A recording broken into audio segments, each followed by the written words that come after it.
大家好，欢迎来到漫步人间。我偷偷藏在家里1星期，老公和婆婆以及儿子都没有发现我的存在。我趁着他们外出和睡觉，偷偷出来洗漱吃饭。他们回家的时候，我就躲在柜子里和床底，偷偷观察着他们。今晚吃饭时，婆婆对老公说：“儿子，冰箱里的那个女人，我们怎么处理？”我差点被婆婆的话吓得叫出了声，那声音都已经冲到了嗓子眼儿。我猛地用手捂住自己的嘴巴。婆婆她刚刚是不是玩笑？冰箱里有女人？可婆婆的表情却又不像是在说笑。这时，老公的声音响起：“我会抓紧解决冰箱里剩下的肉。那个女人留在家里1天，我都睡不踏实。”他的语气是那样的自然，就好像在谈论一件再平常不过的事情。我想妈妈了，我什么时候才能见到妈妈呀？听到儿子提到我，老公的眼神瞬间变了，那眼神里仿佛有一股冰冷的杀气一闪而过，快得让人几乎以为是自己的错觉。随后，他又换上了温柔的表情。妈妈不要我们了，她去了很远的地方。妈妈在的话，宝宝每天都不能玩手机看动画片了。宝宝是想看动画片，还是要妈妈呀？老公的眼神紧紧盯着儿子，似乎在等待一个让他满意的答案。3岁的儿子皱着眉头，小脸上满是纠结。他那稚嫩的小脑袋努力思考着这个对他来说无比艰难的问题。半晌，他天真地说：“那等宝宝看够了，我们再把妈妈接回来吧。”婆婆和老公被儿子的话逗得哈哈大笑。老公满眼宠溺：“好，我的宝贝儿子，都听你的。”眼前这看似温馨的场景，却让我如坠冰窖，后脊发凉。我看着他们的笑容，他们的一举一动，心中涌起一股深深的恐惧。我觉得他们娘俩绝对不像是在开玩笑。我父母去世早，只有一个妹妹相依为命。上个星期，我和方维兴深夜吵了一架，我夺门而出，他也没有找我。他以为我离开这个家就无处可去，所以每次都是有恃无恐。我不能被他们拿捏，这次我要让他们求着我回去。夜里，我像往常一样，从床底那狭小又阴暗的空间里钻了出来。我的动作很轻，生怕被他们发现。我蹑手蹑脚地朝着厨房走去，每一步都走得小心翼翼。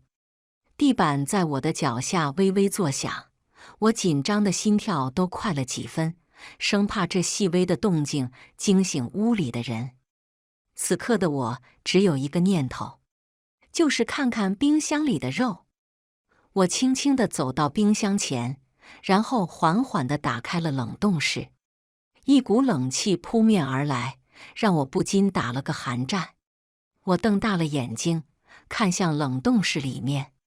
果然，以往总是空空如也的冷冻室，此刻却被一个个黑色的塑料袋填满了。那些塑料袋鼓鼓囊囊的，虽然此刻在低温的冷冻室，但是还是闻到了一股强烈的血腥味。我的手不受控制地颤抖着，映入眼帘的竟然是一块又一块的肉。刹那间，呈现在我眼前的画面让我的心跳几乎停滞。一块又一块的肉，毫无规则地堆积在里面。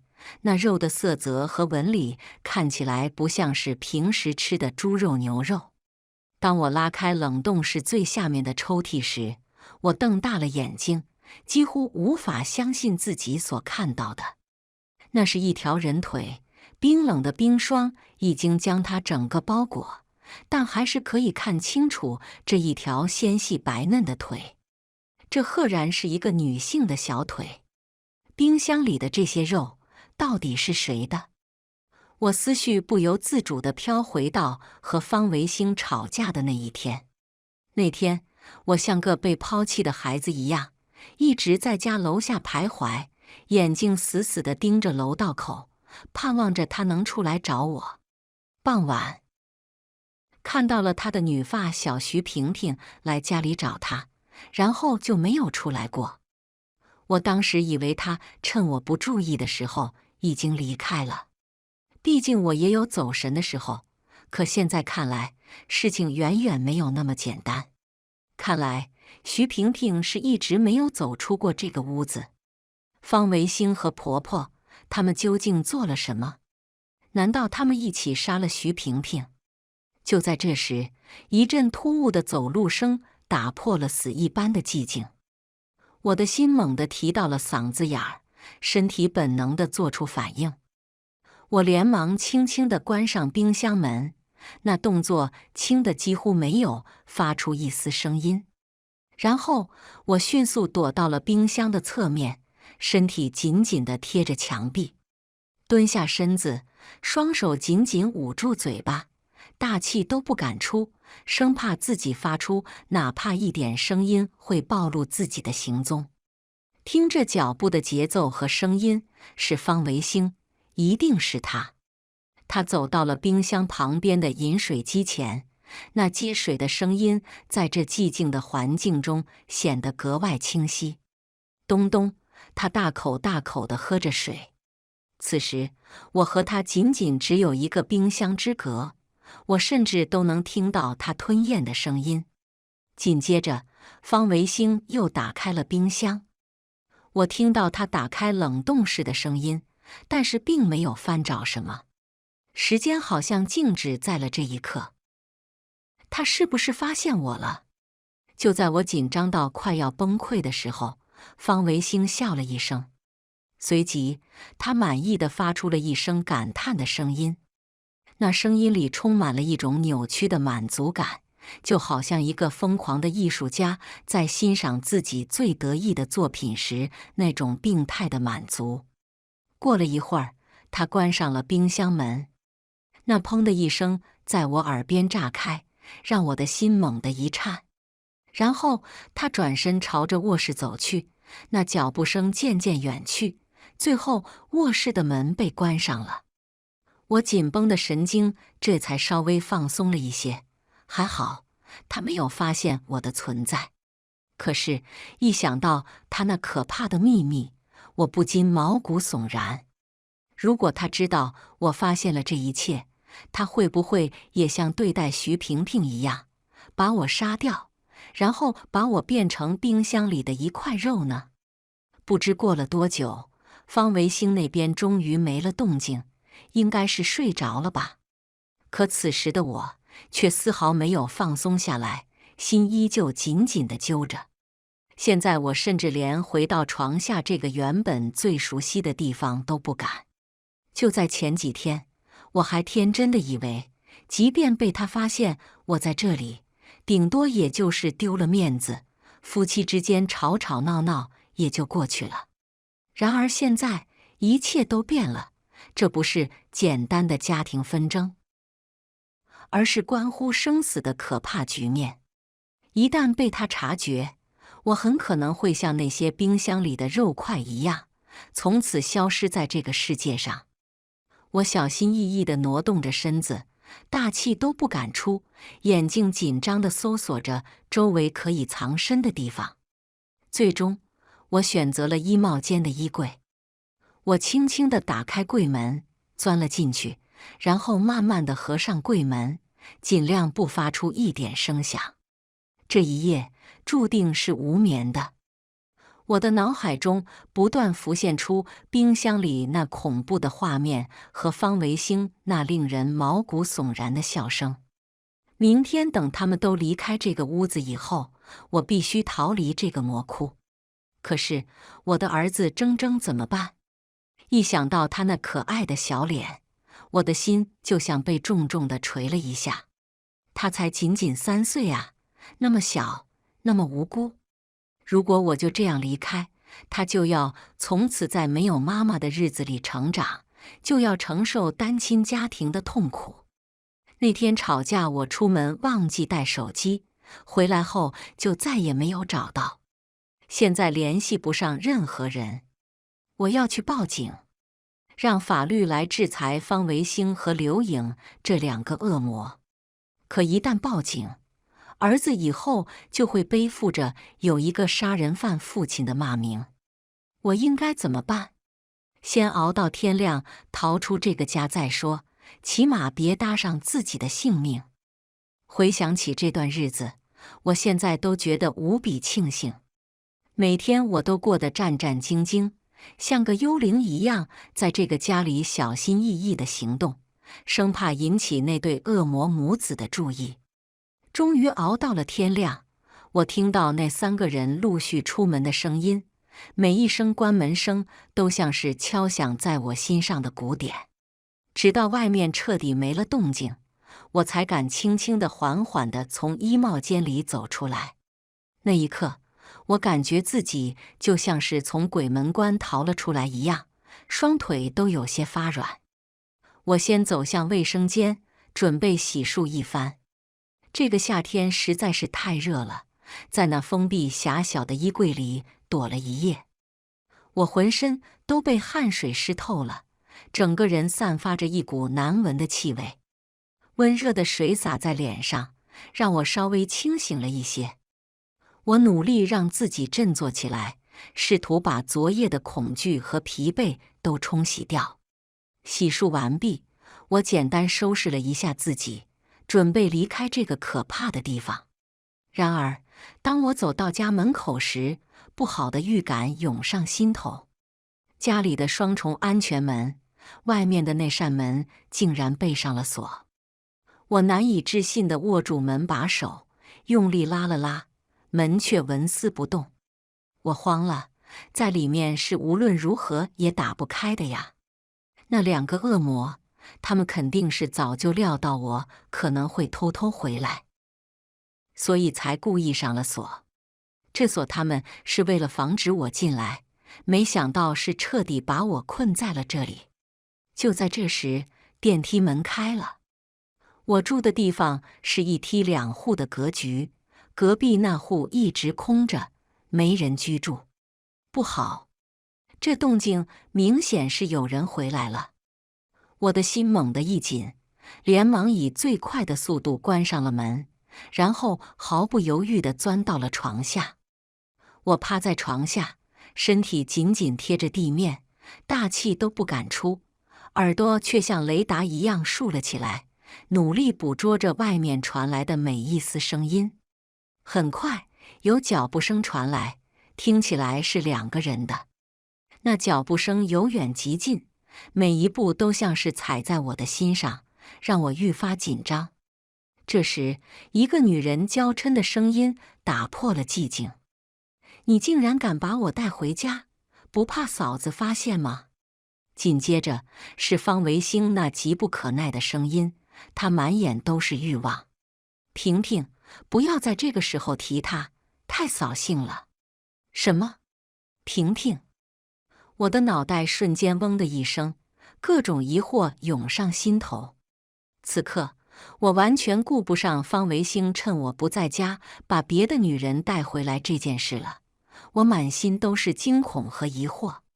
如果这个女人是徐萍萍，那冰箱里的人又是谁呢？方维兴与徐萍萍正沉溺于那违背伦理道德的苟且之事，而此刻床底的我要忍受着婚姻的背叛和冰箱里陌生尸体的恐惧。叮咚，叮咚，门铃声响起，打破了这不堪的旖旎。紧接着，便听到床上瞬间陷入一阵慌乱，衣物被匆忙翻找的声音。你不是说不会回来人吗？徐萍萍的声音里满是惊恐与埋怨。是啊，我都交代我妈晚点回来了，她明知道我带你回来，怎么还来搅我们的好事？真他妈晦气，气死老子了！听到这话，我心头大震，婆婆竟然知晓丈夫的这等龌龊丑事。我恨不得立刻从床底冲出去，将这对不知廉耻的男女狠狠教训一顿。可一想到如今孤立无援的自己，方维兴已然杀了一个人，我害怕他会对我痛下杀手。但是现在形单影只的我不占上风，方维兴已经杀了一个人了，真的好怕他还会对我动手。方维兴一边手忙脚乱地穿着裤子，一边嘴里骂骂咧咧地朝着门口走去。妈，我不是说了吗？让你晚点回来，你怎么还是……门吱呀一声被打开，随后一个熟悉的声音传入我的耳中：“姐夫，是我，小勇啊，是我的妹夫秦勇。”方维兴刚一开门，秦勇便如一阵风般直接冲进屋内。徐萍萍反应迅速，眼疾手快地关上了卧室门，而后在屋里慌乱地四处逃窜，急切地寻觅着能够藏身的角落。我在床底紧张的大气都不敢出，生怕徐萍萍也躲到床下。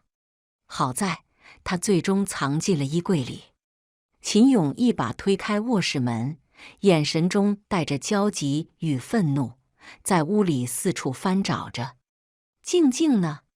姐夫，你把静静藏在哪里了？为什么姐也消失了？静静来找姐以后也不见了。他的声音因焦急而微微颤抖。方维兴一脸不耐烦：“你自己老婆管不住，上我家找什么？谁知道你们姐这次怎么这么有骨气，和我吵架以后竟然敢玩离家出走的把戏。”秦勇彻底崩溃。上周静静联系不上姐，就来这里找她，然后就消失不见了。你敢说这个事情和你没有关系？他死死地盯着方维兴。突然，他眼神一凛，一眼看到了地上掉落的内衣。方维兴，这是什么？你不说他们两个人都不在家吗？怎么会有女人的内衣？方维兴却面不改色，冷哼一声：“呵，我妈的不行吗？谁规定老年人不能穿了？”我在床底，心中涌起一股强烈的不祥预感。静静消失了，她来找过我。冰箱里的女人难道是我的妹妹吗？此刻，秦勇的出现让我有了勇气。不然我直接摊牌吧。如果我现在从床底爬出去，把我的猜测说出来，有秦勇在一旁制衡，方维兴肯定不敢轻举妄动。我双手撑在床底的地面上，微微抬起身子，准备爬出这狭小而又压抑的空间。秦勇的话再次瞬间把我定格。方维兴，你最好说的是实话，不然我们一分保险金拿不到。保险金？原本准备爬出床底的脚，像是被一股无形的力量拉扯着，不由自主地缓缓缩回。只见方维兴的脸上瞬间涨得通红，他的眼神闪躲，支支吾吾：“我真的不知道你老婆在哪里。上周她来找宋阳，宋阳刚和我吵架，离家出走不在家呀。然后你老婆就走了，后来我也不知道她去哪里了呀。方维兴这个骗子，我一直守在家楼下，根本没有发现妹妹来找过我。”就在我满心狐疑的时候，秦勇的下一句话更是让我如遭雷击：“方维兴，当初咱俩选中这两姐妹，就是看中她们无父无母，娶到手好摆弄。方维兴和秦勇难道在之前就认识？”秦勇见方维兴不说话，又接着说道：“我们布局1年了，马上就要实施行动了，现在2个女人都不见了，我们拿什么去弄保险金？人要死了也行，我们能得到100万的身故保险金。现在人压根不见踪影，连洗衣服做饭的保姆都没有了。我感觉自己的身体像是坠入了冰窖，寒冷刺骨。原来我和妹妹在他们眼中不过是获取保险金的工具，他们的阴谋竟然如此歹毒，而我们却一直被蒙在鼓里。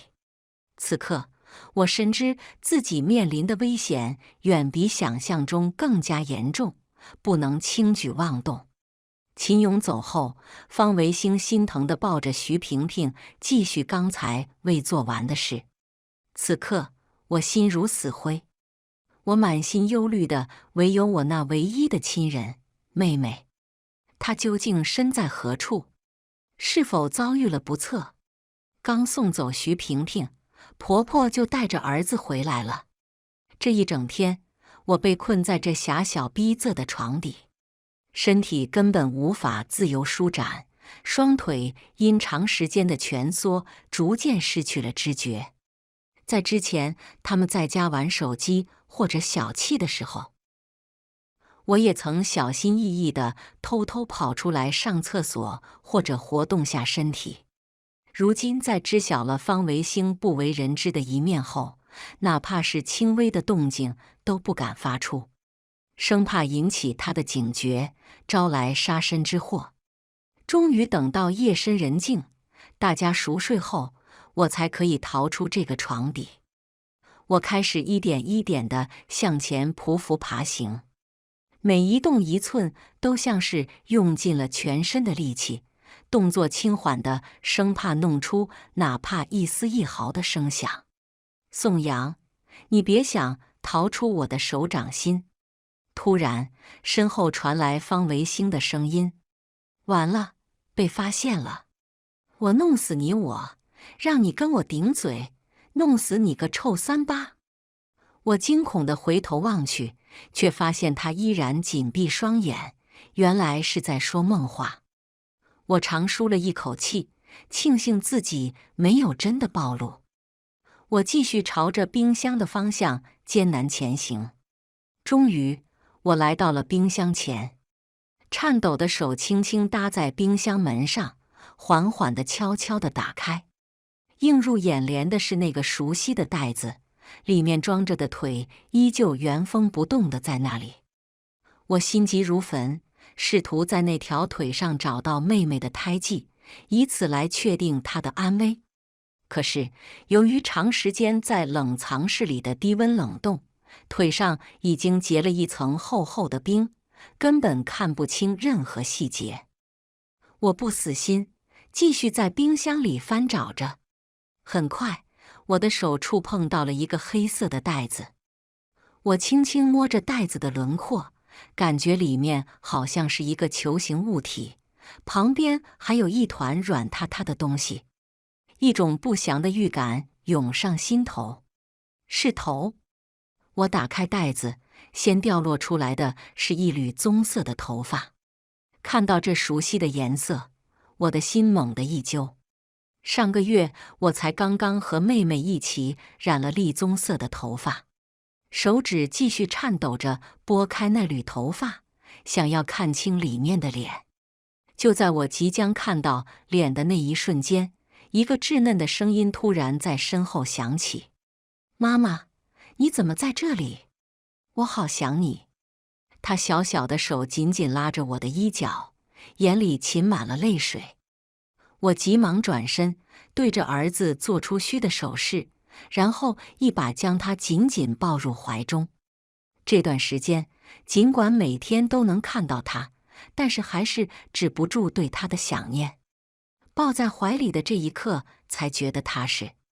妈妈，你最近去哪了？我好久没看到你了。爸爸说你不要我们了，再也不会回来了。我才不信呢，我的妈妈怎么会不要我呢？我心疼地看着儿子，流下了泪水，心疼地抚摸着儿子的头。妈妈不会不要宝宝的。妈妈在和爸爸玩捉迷藏的游戏。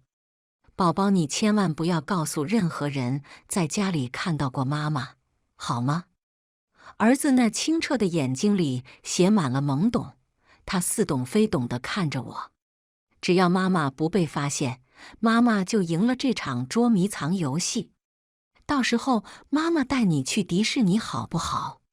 宝宝不要说看见过妈妈知道了。儿子眨了眨眼睛，然后用力地点点头。放心吧，妈妈，我不会说的。他伸出小手，那认真的模样可爱极了。我们拉勾勾，妈妈赢了一定要带我去哦。就在这时，婆婆的声音从远处传来：“小宝，你去哪里了？”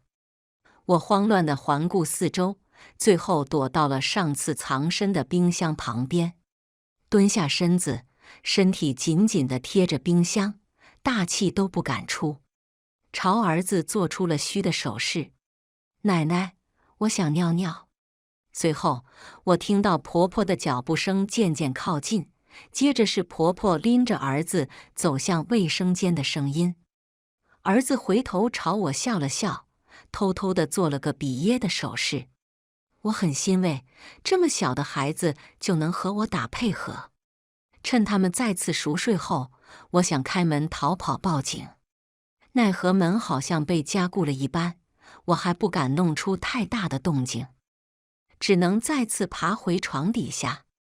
方维兴却醒得出奇的早，他的眼神中透露出一丝不安与疑虑，鬼鬼祟祟地叫来婆婆：“妈，我怎么总觉得宋阳还在家里走动呢？我总是能闻见他的味道，也总能听到一些异响。”婆婆一听，顿时大惊失色：“别瞎说，说得怪吓人的，我怎么没看到呢？看来你最近因为这些破事搞得精神都不好了，妈会帮你想办法的，你别耽误工作。”方维兴似乎得到了一丝安慰，松了一口气：“妈，这2天周末你好好在家守着，别出门了。我担心秦勇还会过来找事，也轻易别让外人来家里。”我躲在床底，听着他们的对话，心中的恐惧愈发强烈。我感觉他们已经察觉到我的存在了，我要想办法离开这个家。可是婆婆一天都守在家里，我找不到机会。终于等到婆婆在客厅的沙发上沉沉睡去，我连忙从床底爬出来透气。儿子看到我出现，眼睛瞬间亮了起来，开心地跑过来，小手紧紧拉着我，压低声音兴奋地对我说：“妈妈，你真厉害，他们都没有发现你，你可以一定要赢啊！”我突然灵机一动，想到了一个主意：“宝宝，你一会就说想喝旺仔牛奶，让奶奶带你去买，妈妈准备找一个好地方藏住。”儿子听后，眼睛笑成了弯弯的月牙，开心地点了点头。在儿子的软磨硬泡下，婆婆虽满脸不情愿，但还是带着儿子下了楼。我心中暗喜，觉得逃离的机会终于来了，于是立刻开始行动。然而，当我握住门把手用力一拉时，却发现门纹丝未动。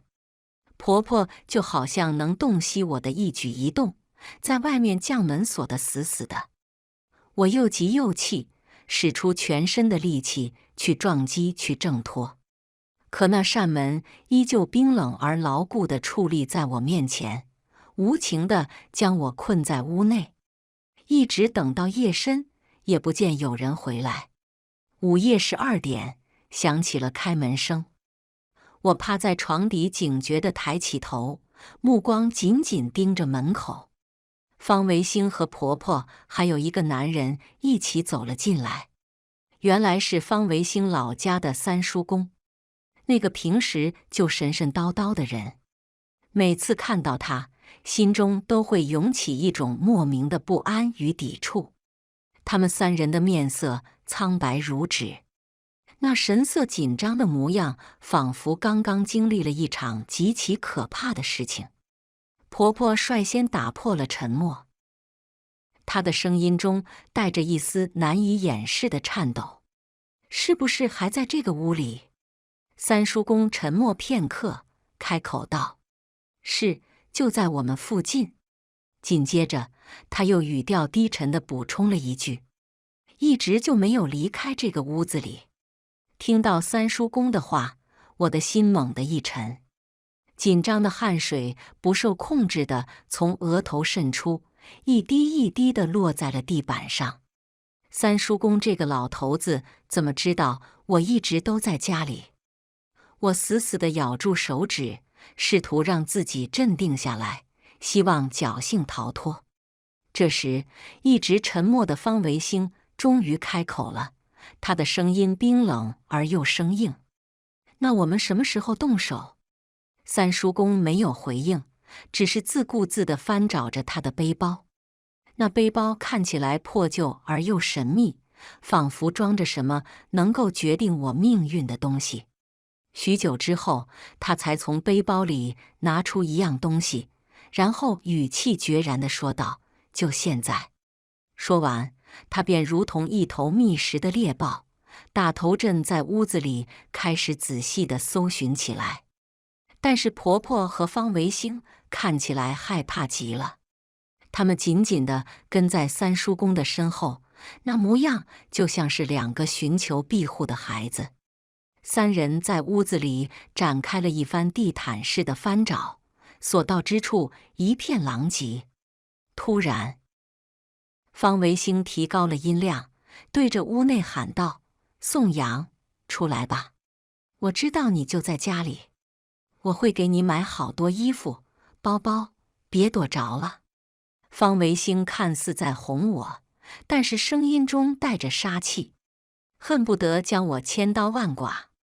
毫无预兆的，原本嘈杂的屋子瞬间变得鸦雀无声。我在床底暗自揣测，难道他们是放弃寻找我了吗？我那紧绷的神经也随之稍稍放松了一些，不由自主地轻舒了一口气。就在我这口气还未完全吐出之时，一双冰冷而坚硬的铁钩迅速套住了我的双腿。我甚至来不及做出任何反应，身体便被一股强大的力量猛地一拉，整个人就这样毫无尊严地被从床底拽了出来。我的后背重重地磕在地上，钻心的疼痛瞬间传遍全身。但还未等我从这剧痛中缓过神来，三叔公便手持一个硬物，恶狠狠地朝着我的脖颈处不停地击打。那硬物每一次落下，都伴随着一阵沉闷的声响。我的脖颈仿佛被烈火灼烧一般，疼痛难忍，身体也因这接二连三的攻击而变得绵软无力，根本无法反抗。很快，他们三人便将我像牲畜般捆了起来。方维兴，我好歹还是你孩子的妈妈，你弄死我对你和孩子有什么好处？你放过我吧，为了孩子。我的声音因为恐惧和绝望而变得尖锐刺耳，在这寂静的房间里回荡着。方维兴听到我的哀求后，脸上却露出了一种扭曲的笑容，仿佛听到了世间最可笑的笑话。以后我会给儿子找个新妈妈的，你就安心的走吧。说完，三叔公面无表情地拿着一把木质刀，一步一步缓缓向我走了过来。那把刀在昏暗的灯光下闪烁着诡异的光芒，仿佛是来自地狱的勾魂使者。我望着那逐渐逼近的身影，心中充满了无尽的恐惧与绝望，身体也不由自主地剧烈颤抖起来。我知道，此刻的我已经彻底逃不过了。宝宝，妈妈下辈子还要做你的妈妈。就在这千钧一发之际，好几个身着威严制服的警察破门而入，而在警察队伍的后面还跟着一个身影。当我看清那竟然是我的妹妹时，心中涌起了一阵难以言喻的狂喜与震惊。我简直不敢相信自己的眼睛，原本以为早已不在人世的她，此刻竟活生生地出现在我面前。我喜极而泣，泪水不受控制地夺眶而出。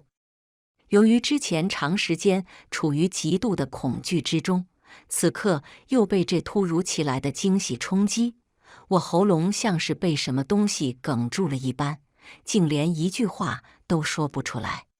警察们进门后，将方维兴婆婆和三叔公三人牢牢地制服住。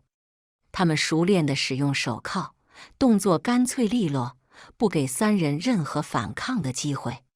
随后，警察们便开始在屋里仔细地翻找着什么。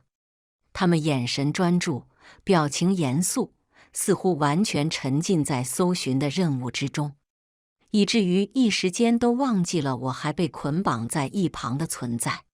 这时，妹妹静静地走到冰箱前，她的身体微微颤抖着，伸出手指指向冰箱，眼泪如决堤的洪水般止不住地流淌。我满心疑惑，心中暗自思忖：妹妹怎么会知道冰箱里的秘密？警察们顺着妹妹所指的方向，开始认真地翻找着冰箱。我的心跳不由自主地加速，紧张地等待着即将被揭开的真相。当警察打开那个藏在冰箱深处的塑料袋子时，妹妹突然惊声尖叫起来，那声音凄厉而绝望，回荡在整个房间里。与此同时，身体也摇摇欲坠，仿佛看到了世间最恐怖的景象。随着警察将袋子里的东西缓缓拎出，我的心瞬间提到了嗓子眼儿。而当警察回身的那一刻，我更是如遭雷击，整个人都呆住了。因为那颗人头竟然是我。怎么会是我？我的头怎么会在那里？瞬间，回忆袭来，原来我早就死在了10天前。那日，我像平常一样为方维兴清洗着衣物。当我的手伸进他衣服口袋时，手机却在这时不合时宜地不停震动起来。出于好奇与下意识的反应，我轻点屏幕，竟然都是秦勇发来的消息。方子，我们什么时候动手？刹车我已经改好了，只要她们姐妹俩上高速，不出1小时就得见阎王爷。到时候咱哥俩拿着保险金，可就发了大财了。看到这些，我的思绪瞬间被拉回到1年前。那时，方维兴执意要为我购买保险，他当时说的头头是道，声称这样能让我们的生活更有保障。我当时还满心欢喜，暗自庆幸自己嫁了一个如此考虑周全的男人。甚至在饭桌上，我还将此事兴高采烈地与妹妹和秦勇分享。秦勇为了表达自己的心意，当场就给妹妹也上了一份保险。现在看来，2个人早就密谋好要我们的命换取钱财了，甚至2人追求我们姐妹，成为连桥都是阴谋。不料，方维兴发现我已经看到了他的秘密，他的眼神瞬间变得凶狠而狰狞。我惊恐万分，第一反应便是拿出手机报警。然而方维兴怎会让我得逞？他疯狂地向我扑来，阻拦我的行动。在我们激烈的拉扯与挣扎之中，慌乱之际，电话竟鬼使神差地拨通了妹妹那里。我用尽全身的力气，刚喊出那句“妹妹小心，秦勇方维兴”响，没等说完，就被方维兴掐住脖子，久久不能呼吸，最后窒息而死。妹妹听到我的呼喊后，来家里找我，被方维兴3言2语打发走了。而我之所以会一直在床底徘徊游荡，是因为在咽下最后一口气时，方维兴为了不让儿子看到我那凄惨的死状而害怕，便将我的尸体匆匆藏在了床底。也正因如此，我的灵魂仿佛被禁锢在了这小小的床底空间，不得解脱。他又让刘颖带着铮铮出去，然后在这冰冷的屋子里，残忍地将我的尸体杀害。那血腥而恐怖的场景，让我的灵魂遭受了巨大的冲击，以至于久久不能散去，只能无奈地在家中不停地徘徊。儿子能看到我，可能是因为年龄小，可能看到别人看不到的事物吧，也或者是儿子心中一直有我，导致我的执念太深，影响到了他。我可怜的孩子。原来妈妈早就不在人世间了。妹妹发现我不在家后，打开了我们的定位。从小我们二人相依为命，为了确保对方的安全，无论身处何方，都能第一时间知晓彼此的状况。我们开启了手机定位功能。妹妹焦急地查看定位，却发现我的定位显示一直在家中。姐妹之间也或许心有灵犀，她笃定我一定遭遇了某种不测。回想起我最后那通电话里提到的秦勇和方维兴，她敏锐地意识到这两人之间必定有着千丝万缕的关联，而我现在的失踪恐怕也与他们脱不了干系。也怕我需要帮助，所以并没有回家，而是一直潜伏在小区观察这家里的动态。直到他在楼道里偶然听到秦勇和方维兴那令人毛骨悚然的对话，才逐渐大概猜出了这一系列事件背后隐藏的前因后果。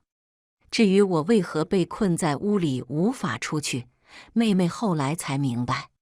方维兴和刘颖这两个做了亏心事的人，内心被恐惧填满，妄图寻求一种超自然的力量来庇护自己。他们找三叔公请来了一道据说能够镇邪驱鬼的符，郑重其事地挂在了门口。妹妹见状，更是笃定了我的遭遇。方维兴、刘颖、秦勇三人被伏法，妹妹独自一人抚养着铮铮，而我却只能眼睁睁地看着最重要的两个人为我流泪，泪水穿透我的手背，我止不住嚎啕大哭。映入眼帘的是熟悉的卧室天花板，我竟然不可思议地躺在床上，下意识地摸了摸身旁的枕头，却发现流下的泪水浸湿了一大片。我转头看到旁边躺着的竟然是我心爱的铮铮，我伸出手轻轻地抚摸着她稚嫩的小脸，指尖传来的真实触感以及那暖暖的温度让我大为震惊。我竟然可以实实在在地触摸到她，这究竟是怎么一回事？难道之前所经历的那一切可怕的事情都只是一场虚幻的梦吗？我心中涌起一阵难以抑制的狂喜。太好了，我没死，我的宝贝还安然无恙地在我怀里。看着他那熟悉的轮廓，心中顿时感慨万千。回想起刚刚那如同噩梦般的经历，我不禁暗自嘲笑自己，竟然会做如此荒诞恐怖的梦。我摇了摇头，想要把那些可怕的回忆从脑海中驱散，目光却突然被方维兴放在枕边还亮着屏幕的手机吸引住了。这个粗心大意的男人总是这样，连睡觉都不记得把手机熄屏。我无奈地叹了口气，出于好奇与下意识的反应，我轻轻地拿起手机，准备帮他熄屏。竟然都是秦勇发来的消息。方子，我们什么时候动手？刹车我已经改好了，只要她们姐妹俩上高速，不出1小时就得见阎王爷。到时候咱哥俩拿着保险金，可就发了大财了。原来那不是梦，是上天的对我的警醒。这次我绝对不会让自己陷入绝境了。